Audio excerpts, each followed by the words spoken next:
얼마 전에 저희 교회에서 PSP 선교훈련이 있어서 저도 참여를 했는데요. 많은 것들을 배웠는데 그 가운데 오늘 본문과 관계돼서 좀 기억에 남는 것 하나는요, 하나님께서 열방이 주께로 돌아오는 것, 선교를 우리에게 명령으로 주셨느냐, 약속으로 주셨느냐라고 했을 때에 약속으로 우리에게 주셨다라는 부분입니다. 명령으로 주신 것도 맞지만 무게중심이 약속에 있다라는 의미인데요. 만약에 열방이 주께로 돌아오는 것, 선교가 명령으로 주어졌다면 이 부분에 대한 성취는 철저하게 순종하는 사람들에게 달려 있어서 성취가 될 수도 있고 안 될 수도 있는 문제인데, 이 선교 열방이 주께로 돌아오는 것은 하나님께서 약속으로 주셨다라는 겁니다. 약속으로 주셨다라는 것은 약속한 자의 능력, 신실함만 있으면 이루어질 수 있는 것인데, 이 선교가 열방이 약속으로 주어졌기 때문에 하나님께서 모든 민족을, 열방을 하나님께로 돌이키시는 것은 하나님께서 직접 하시고 완성하신다라는 개념을 배웠을 때에 마음이 참 기쁘고 행복했던 그런 기억이 있습니다. 오늘 본문을 그런 관점에서 보면은요, 하나님은 하나님의 약속을 하나님의 계획 섭리에 따라서 철저하게 이루어 가시는 분임을 보게 됩니다.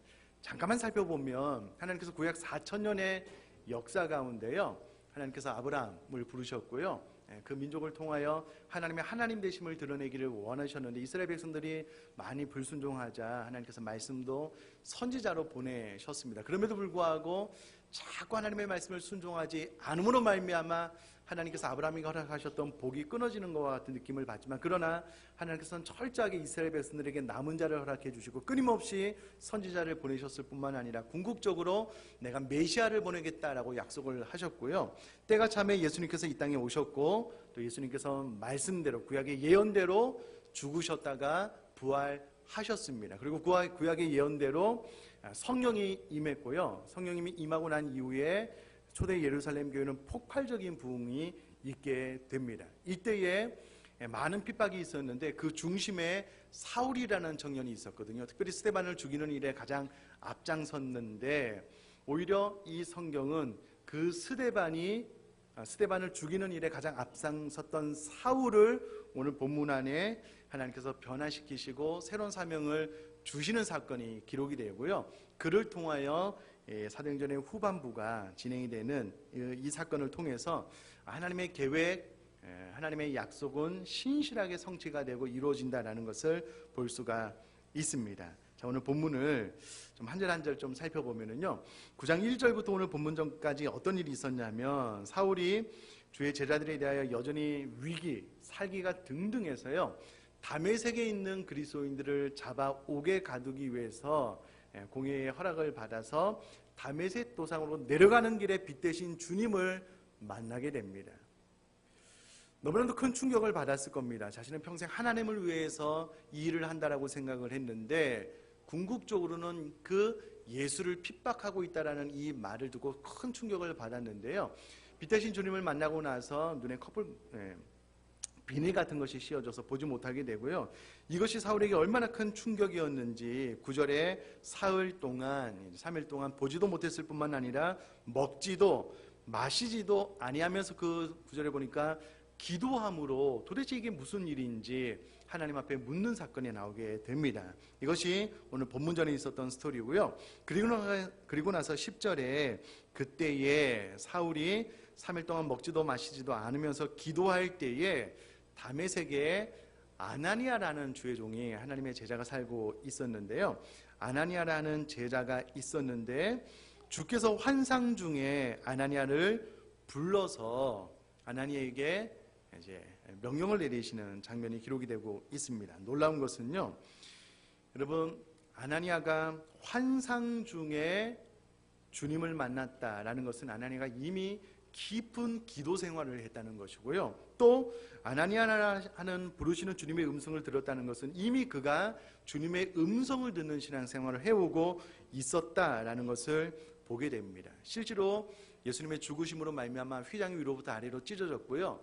지성소가 아니더라도 언저리서는 하나님의 임재를 경험할 수 있게 되었는데 아나니아가 그런 혜택과 은혜를 받는 삶을 살았습니다. 자, 그러면 요한복음 10장 10절에 보니까 양들은 주의 음성을 듣는다라고 기록하고 있는데 우리는 성령 시대에 살고 있잖아요. 나는 주의 음성을 이와 같이 자연스럽게 잘 듣는 신앙생활을 하고 있는지 우리 자신을 좀 돌아봤으면 좋겠고요. 이것이 2000년 전에도 있었고 성령 시대는 더 자연스럽게 일어나는 일이라면 나도 환상 가운데 주님을 만나고 주의 음성이 좀 들려지는 그런 신앙생활이 될 수 있도록 본문 앞에 좀 도전을 받고 기도하는 저와 여러분 되었으면 좋겠습니다. 자, 아나니아라고 하나님께서 부르시는데요. 이 아나니아라는 음성을 즉시로 듣고 대답하여 아나니아가 주여 내가 여기 있나이다 라고 응답하는 것을 보게 됩니다. 여러분, 이것이 쉽지 않은 것이 무엇이냐면요, 사사기 시대에 주의 말씀이 희귀하여서 하나님의 음성을 듣는 것이 많지 않은 시대에 어린 사무엘을 부르신 하나님의 음성을 들었지만 3번이나 하나님의 음성인지 몰랐습니다. 분별하지 못했거든요. 그런데 아나니아가 주의 음성을 듣고 주여 내가 여기 있나이다 라고 대답했던 것은 그가 깊은 영성, 하나님과 친밀한 교제 안에 신앙생활을 했다는 것을 알 수가 있고요. 이 응답 안에는 자신이 주님의 말씀에 순종할 준비가 되어져 있으므로 하나님께서 자기 자신에게 무엇을 요구하시든지 내가 그대로 순종하겠습니다 라는 의지가 담겨진 응답이다 라는 겁니다. 이렇게 응답을 하니까 하나님께서 아나니아에게 명령을 내리십니다. 11절 주께서 이르시되 일어나 직가라 하는 거리로 가서 유다의 집에서 5사람 사울이라는 사람을 찾으라 그가 기도하는 중이다 라고 말씀을 하고 계시는데요. 직가는 고등 혹은 고등길이라는 뜻인데 이 다메섹, 다른 말로 이 다마스커스에서요 주된 통로 가운데 하나인데 이곳에 유다의 집이 있는데 이곳에 가서 유다의 집에 들어가라는 거예요. 그러면 그 안에 사울이 있다라고 이야기도 하지 않았습니다. 왜냐하면 이때 당시에 사울은 흔한 이름이었기 때문에 정확하게 다소 사람, 고향이 다소인 사람 사울을 찾으라라고 명령을 하고요. 그가 기도하는 중에 있다라고 이야기를 합니다. 그러면서 왜 아나니아가 사울이라는 사람을 찾아가야 되는지 그 이유에 대해서 설명을 하는데요. 그가 사울이 기도하는 중에 아나니아 네가 자기 자신에게 들어와서 자기에게 안수하여 본인이 다시 보게 되는 것을 보았다는 거예요. 보았다는 것은 하나님께서 사울에게 동일하게 환상을 보여주었다라는 대목입니다. 그래서 아나니아가 내가 사울에게 가야 되는 이유에 대해서 정확하게 알게 됩니다. 그런데 그 다음 대목을 해석을 어떻게 하느냐에 따라서 우리가 교훈을 받는 것이 달라지게 되는데요. 10절 말씀에는 아나니아가 주여 내가 여기 있습니다. 하나님께서 나에게 무슨 말씀을 하시든 나는 100% 순종하겠습니다 라는 반응을 보였는데 하나님께서 무슨 명령을 내리시냐면 사울에게 가서 안수하라는 거잖아요. 이때 당시에 사울은 다메섹에 있는 예수 그리스도를 믿는 자들을 잡아서 옥에 가두고 심지어는 죽이기 위해서 내려왔는데 이 소문이 다메섹에도 허다하게 퍼졌기 때문에 아나니아도 알고 있었거든요. 그러니까 안수하러 가서 사울이 정확하게 변한 것이 아니면 잡히는 거예요. 본인이 옥에 갇히게 되는 겁니다. 심지어는 스데반이 사울 앞에서 죽은 것처럼 본인도 죽을 수도 있는 거예요. 앞에서는 무슨 말씀을 하든지 내가 순종하겠습니다 라고 대답을 했는데 막상 사울에게 가라라는 명령을 듣고 나서는 이게 약간 좀 주춤한 거예요. 그래서 이렇게 이야기를 하는 겁니다. 13절에 아나니아가 대답하되 주여 이 사람에 대하여 내가 여러 사람에게 듣사온즉 그가 예루살렘에서 주의 성도에게 적지 않은 해를 끼쳤다 하더니, 이 소문을 아나니아도 알고 있는 거예요. 그래서 14절도 왜 그가 지금 이곳에 있냐면, 여기서도 주의 이름을 부르는 모든 사람을 결박할 권한을 대제사장들에게서 받았나이다. 그래서 예수 그리스도를 믿는 자들을 잡기 위해서 이곳에 내려왔습니다. 하나님이 모르실까요? 다 알고 있음에도 불구하고 이제 그렇게 대답을 한 겁니다. 자, 이것을 이렇게 생각을 하면 이렇게 교훈을 받을 수가 있는 거죠. 하나님이 무슨 말씀을 하시는 내가 다 순종하겠습니다 라고 대답을 했는데, 자기 생각을 뛰어넘는 사울에게 가서 안수하라는 말을 듣고 주춤한 거예요. 내가 들으니까 그가 이곳에 온 이유는 예수 그리스도를 믿는 자들을 잡아 핍박하기 위해서 온 사람이라고. 그가 이미 예루살렘에서 많은 예수 그리스도를 믿는 자들을 잡아 죽였고, 심지어는 스데반도 죽이는 일에 앞장섰던 그런 자인데 내가 갈까요? 네, 여러분, 앞에는 순종하겠습니다 라고 했는데 뒤에는 본인의 생각을 뛰어넘는 명령이 내리니까 주춤하는 거예요. 만약에 여러분 이 본문을 이렇게 해석을 한다면 우리가 이렇게 교훈을 받을 수가 있겠죠. 우리가 하나님 앞에 기도할 때, 하나님 저에게 말씀해 주십시오. 하나님의 음성이면 제가 모든 것들, 모든 어려움도 다 극복하고 순종하겠습니다. 막상 하나님께서 말씀하셨어요. 내가 생각하는 것 이상의 명령이 주어졌어요. 그럼 주춤하는 거예요. 안 될 이유들을 막 대는 거예요. 이것도 안 되고 저것도 안 되고, 하나님 그럼 모르십니까? 나는 그거 안 되는데요. 여러분, 혹시라도 우리가 이렇게 신앙생활을 하고 있는 것 아닌지 모르겠습니다. 주님 말씀하시면 제가 나아가겠습니다. 주님 말씀하시면 제가 응답하겠습니다.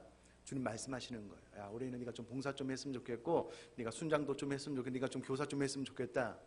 에? 뜻밖인데요. 하나님 저 준비가 안 됐는데요. 이와 같은 모습이라면 본문 앞에 꼭 회개를 했으면 좋겠는데, 그러나 제가 보기에는 그렇지는 않은 것 같아요. 그럼 다른 쪽의 해석이 무엇이냐라고 했을 때에, 아나니아가 오랜 시간 하나님의 음성을 듣고 교제를 나누다 보니까 그 마음속의 생각을 하나님 앞에 말씀드려도 될 정도의 어떤 친밀함이 있었던 것 같아요. 그래서 그의 생각을, 아나니아가 가지고 있는 생각을 주님께 말씀을 드리고 있거든요. 이 이야기를 듣고 나서 주님께서 가라라고 다시금 명령을 내리시는데, 하나님도 야 어디서 말대꾸야 이렇게 하지 않으셨습니다. 가라고 이야기를 하고 난 다음에 그 이후에 설명을 잘 해주고 계시거든요. 또 하나는 이 설명을 듣고 난 다음에 17절에 아나니아가 즉시로 떠나서 순종하게 되는데, 그 순종이 어쩔 수 없는 순종이 아니라 자발적이고 기쁜 마음을 담은 순종임을 볼 때에 아마도 하나님께서 아나니아와의 대화를 오랫동안 한 나머지 아나니아가 편안하게 좀 하나님과 대화를 나눌 수 있었던 것 같고요. 또 이때 당시 하나님의 사람들이 하나님과 대화를 나눔에 있어서 좀 유연한, 어떤 경직되지 않은 어떤 기도의 깊은 단계에서의 대화를 했다라는 것을 이 본문을 통해서 볼 수가 있습니다. 자, 계속해서 15절에 이런 아나니아의 대답에 주님께서 또 말씀을 하시는 거예요. 가라, 이 사람은 내 이름을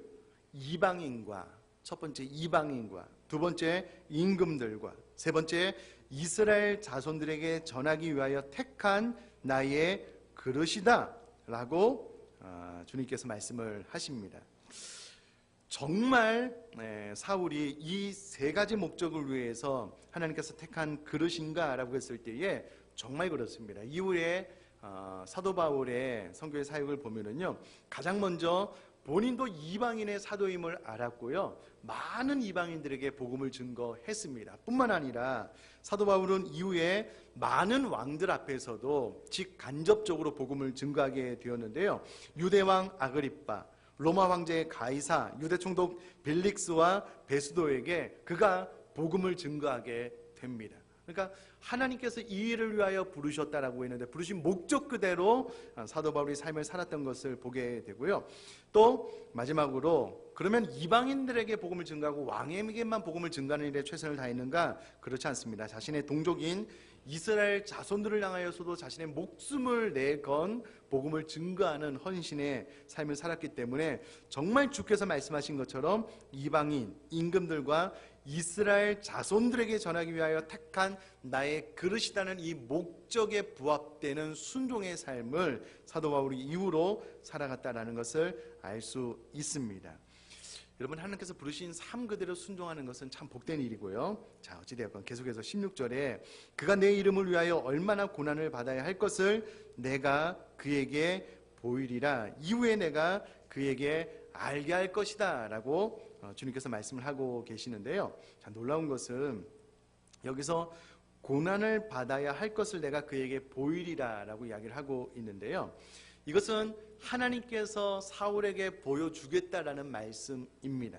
그런데 원어적으로 보면은요, 고난을 받는 것에 대해서 수동태가 쓰여진 것이 아니라 능동태가 쓰여졌는데요. 이 말이 의미하는 말은 사도 바울이 하나님께서 그에게 고난을 주셨기 때문에 억지로 고난을 받은 것이 아니라 사도 바울 스스로의 선택에 의해서 자발적으로 주님을 위하여 고난과 수고로움을 감당했다라는 그런 말입니다. 하나님께서 네가 나의 종으로 사용됨에 있어서 많은 고난이 있을 것이다 라고 이야기를 했지만 사도 바울이 그것을 어쩔 수 없이 받은 것이 아니라 기쁨으로 자발적으로 내가 고난도 감수하면서 주님을 따르겠습니다 라고 그 고난을 받았다라는 겁니다. 사랑하는 성도님들, 고난 없는 영광은 없습니다. 좁은 길을 통과해야지만 영광의 나라에 들어가게 되는데, 오늘날 우리가 주님을 따른다라고 했을 때 우리는 좁은 길을 잘 안 가려고 하는 것 같아요. 십자가를 잘 안 지려고 하는 것 같아요. 성경은 반드시 고난 뒤에 영광이 있기 때문에 여러분, 고난을 벗어버리기 위해서 기도하고 내 눈앞에 펼쳐진 험한 길을 걷지 않기 위해서 기도하는 것이 아니라 자발적으로 이 고난에 동참하고 자발적으로 그것을 결정하고 선택할 수 있는 그런 믿음이 저와 여러분 안에 있을 수 있게 되기를 제가 주님의 이름으로 축복합니다. 자, 계속해서 그러면 앞에 나와 있는 대로 아나니아가 자발적으로 마음속 깊이 순종했다라는 것을 어떻게 알 수 있냐면요, 17절에 이와 같은 주님의 설명을 듣고 난 다음에 아나니아가 즉시로 떠나서 그 집에, 사울이 있는 집에 들어가서 그에게 안수하게 됩니다. 주의 명령에 순종하게 되죠. 그런데 17절이 참 놀랍고 마음이 따뜻한 것이 무엇이냐면요, 아나니아가 사울을 부를 때에 무엇이라고 부르고 있는지 아셔요? 형제 사울아 라고 부르고 있습니다. 여러분, 초대교회 안에서는요, 형제 자매라는 것은 단순히 상대방을 부르는 호칭이 아닙니다. 이 호칭은 그리스도 안에서 서로가 새로운 가족이 되었다, 너는 정말 내 생명을 주어도 아깝지 않은 내 가족이 되었다라는 것을 인정할 때 비로소 형제님, 자매님이다라고 부르게 되었다라는 겁니다. 그럼 아나니아가 놀라운 것이 무엇이냐면요, 그도 분명히 알고 있었습니다. 사울이 예루살렘에서 예수 그리스도를 믿는 자들을 많이 핍박했고, 특별히 초대교회 7집사님 가운데 한 분 스데반을 죽이는 일에 앞장섰고, 지금 다메섹에 내려온 것도 많은 예수 그리스도를 믿는 자들을 잡아오게 가두기 위해서 내려왔고, 교회를 그 누구보다도 열심히 핍박했던 당사자임을 아나니아가 잘 알고 있었습니다. 그럼에도 불구하고 하나님께서, 주님께서 사울은 내가 택한 나의 도구, 나의 그릇이다라는 이 한마디 설명 듣고 아나니아가 더 이상 이야기하지 않고 찾아가서 사울을 향하여 나의 형제 사울로 호칭하고 있다라는 겁니다. 그러므로 여러분, 아나니아는 사울이 과거에 어떤 잘못을 지었는지, 어떠한 죄를 지었는지 신경 쓰지 않았습니다. 주께서 내가 택한 나의 그릇이라는 이 말 한마디만 듣고도 사울을 형제로 받아들이게 되었다라는 겁니다. 온전한 용서가 있었다면, 사랑하는 성도님들, 내 감정, 내 느낌이 아니라 주께서 사랑하시고 주의 형상대로 지어진 우리 지체라면 주의 명령대로 형제로 받아들이고 자매로 받아들이고 이와 같이 축복하고 건면할 수 있는 저와 여러분 될 수 있기를 간절히 바랍니다. 여러분, 뒤집어서 사울의 입장에서 보면은요, 사울도 큰 감동을 받았을 것 같아요. 야, 내가 불과 며칠 전만 해도 지금 3일 동안 앞을 못 보고 금식했는데요, 먹지도 마시지도 않았는데 이제 며칠 지나지 않아서 생전 보도 듣도 못한 아나니아라는 사람이 찾아왔는데, 자기가 예수 그리스도를 믿는 자들을 잡아 죽이는 일에 앞장섰다라는 것을 이제 다메섹에도 다 소문이 났으니까 알 텐데 찾아와서 자기를 형제로 불러주며 안수해 주는 거예요.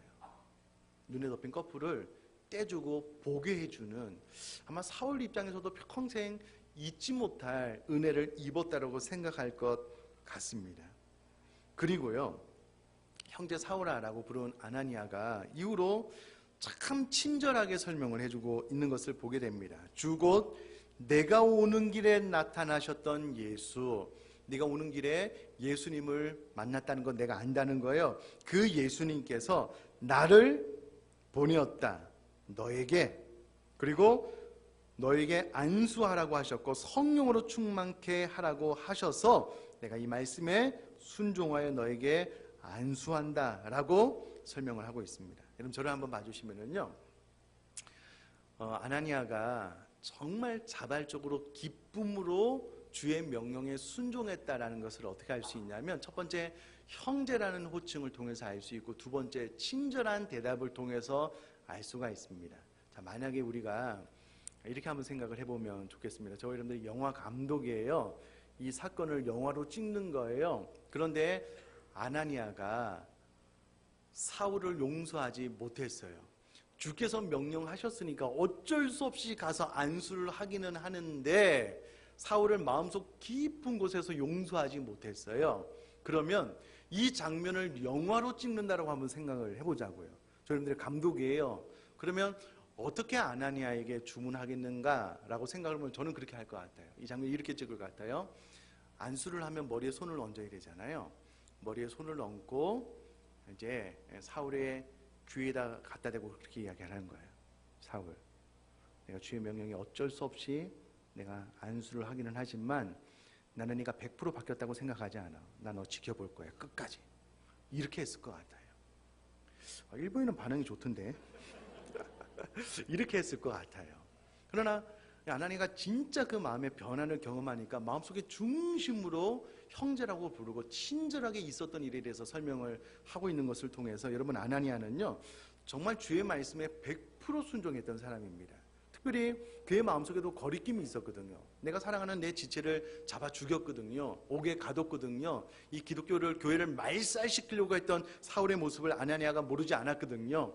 그럼에도 불구하고 주의 말씀인즉 그대로 순종하여 형제로 받아들이고 친절하게 설명을 하고 안수하여 그의 병을 고치는 이 아나니아를 통해서, 여러분 저 여러분들이 신앙생활 해가는 동안에 주께서 우리에게 무슨 말씀을, 특별히 우리가 순종하기 어려운 명령을 내릴 때에도, 우리가 들을 때에도 아나니아처럼 마음의 중심으로 100% 순수한 마음으로 순종할 수 있기를 간절히 바랍니다.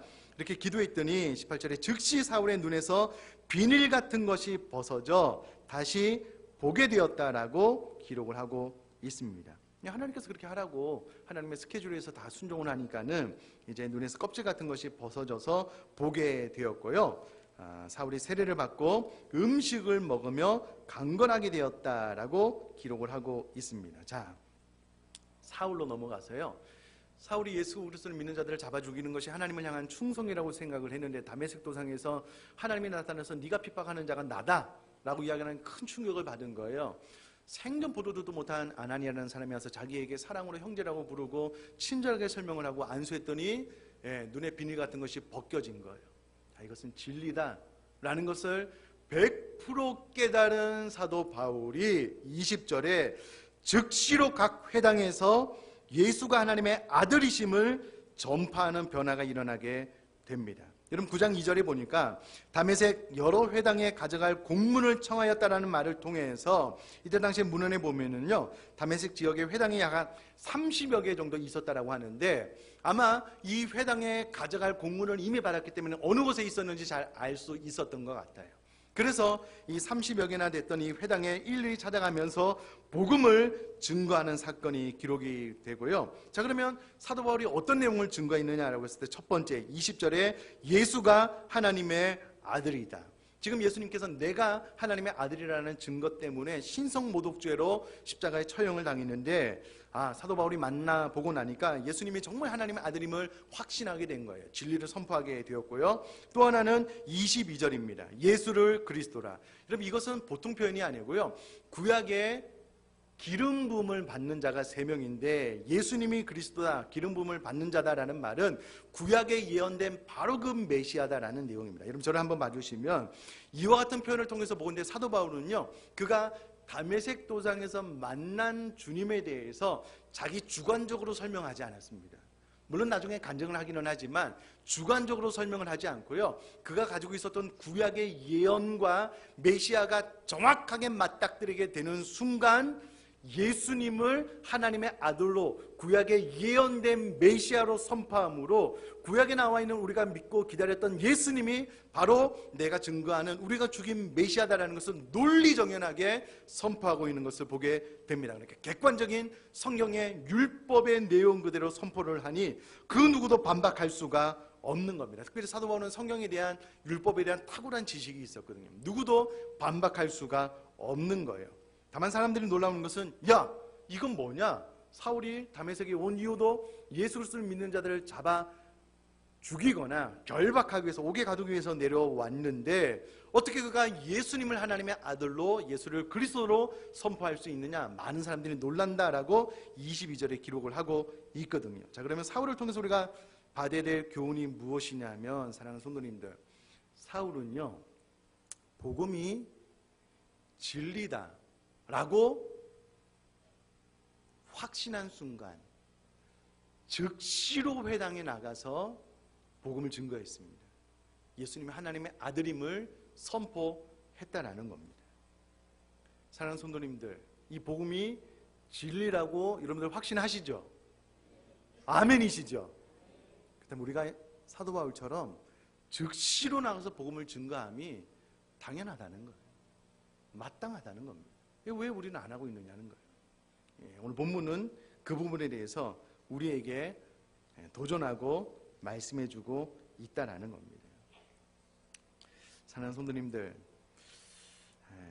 말씀을 좀 맺어야 될 것 같은데요, 가장 먼저는 하나님의 섭리와 계획에 의해서 이 복음은 확산되게 되어져 있습니다. 열방의 주께로 돌아오게 되어져 있습니다. 우리가 아니더라도 하나님께서는 다른 사람을 통해서 쓰실 것이고요, 주님께서 말씀하신 것처럼 여러분, 우리가 찬양하지 않아도 돌들로도 하나님께서 찬양 받으실 수 있습니다. 성도도 마찬가지입니다. 우리가 하지 않아도 민족과 열방이 다 하나님 앞으로 돌아오게 하실 수 있는 능력이 하나님께 있습니다. 다만 우리가 하나님 앞에 쓰임받는 것이 축복이기 때문에 우리가 선교 복음을 증거하는 일에 있어서도 하나님 앞에 선한 도구로 좀 쓰임받는 일에 좀 욕심을 가질 수 있게 되기를 간절히 바랍니다. 자, 무엇보다도 여러분, 아나니아는요, 자신의 생각을 뛰어넘는 하나님의 명령 앞에 약간 주춤거리는 것 같았지만 100% 순종했습니다. 그럼 이것이 저와 여러분들의 삶의 태도가 되어질 수 있기를 주님의 이름으로 축복합니다. 주님 말씀하시면 제가 듣겠습니다. 주님께서 말씀하셨어요. 안 듣는 거예요? 안 된다고, 나 바쁘다고, 어림도 없다고, 나는 준비되지 않았다고. 하나님께서 준비가 되었으니까 봉사라고 하는데 내가 안 됐다는 거예요. 하나님의 의견보다 내 의견이 더 중요해요.